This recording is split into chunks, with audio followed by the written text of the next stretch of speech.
আসসালামু আলাইকুম। আলহামদুলিল্লাহ, তাড়াতাড়ি উঠে বললাম ছাদের উপরে, আমাদের বাড়ির ছাদের উপরে উঠে দেখি সব সবজির গাছগুলো নষ্ট হয়ে গেছে। বেগুন গাছ ছিল, তা নষ্ট হয়ে গেছে। এগুলো পুরানা গাছ, প্রায় 2-3 বছর হয়ে গেছে। বেগুন ধরার আশঙ্কা নাই, তাই আমি তাড়াতাড়ি ধরে গাছগুলো কাটলাম। আমাদের এই চ্যানেলটি নতুন, আমাদের পাশে থাকবেন। কৃষি বিষয়, হাঁস মুরগি গরু খামার বিষয়ে আমি ভিডিও বানাবো। আমাদের চ্যানেল সাবস্ক্রাইব করুন এবং আমাদের পাশে থাকুন। এগুলো সবজি গাছ তুললে আমি অন্য সবজি লাগাবো, ভিডিওর মধ্যে দেখাবো। কেউ যদি বাড়ির ছাদের উপরে সবজি লাগাতে চান, বহু সুবিধা আছে। গরু ছাগল খাইতে পারে না, পোকামাকড় হয় না। ছাদের উপরে মাছের কারণ দিবেন, দিয়ে আরও বিভিন্ন রকম পদ্ধতি আছে, আপনারা ইউটিউবের মধ্যে দেখে নেবেন।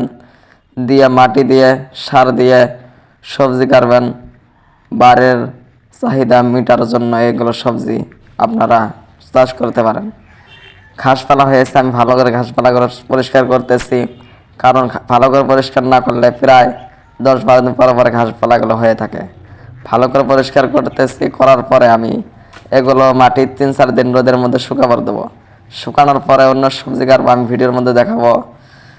ছাদের উপর প্রায় আমাদের 10-20টা কার্টন আসছে, সবগুলো পরিষ্কার করবো না, 3টা পরিষ্কার করবো। 3টা করে আমি অন্য সবজি লাগাবো।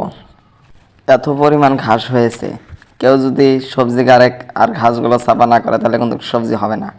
সবজির চাষ করতে গেলে ঘাসপালাগুলো সাফ করা লাগবে। দেখুন আমাদের 3টায় সাফ হয়েছে। মাটিগুলো খুব সুন্দর, সারের মাটি আছে। 2 দিন পর বাজারে যায় ধনিয়ার বীজ কিনে নিয়ে আসলাম। এই সময় আমাদের এখানে শীতকালের মধ্যে ধনিয়ার শাক খুব সুন্দর ভালো হয়, ফলনটাও ভালো হয়। হাত দিয়ে আগে আমি মাটিগুলো দাগ দিয়ে নিয়েছি। দাগ দেওয়ার পরে ধনিয়ার বীজগুলো ভালো করে সুন্দর করে ছিটিয়ে দিয়েছি। ছিটিয়ে দিয়ে দেওয়ার পরে আমি হাত দিয়ে ভালো করে উপরের মাটিগুলো উপরে দিয়েছি। আমাদের জন্য সবাই দোয়া করবেন। আসসালামু আলাইকুম। আলহামদুলিল্লাহ।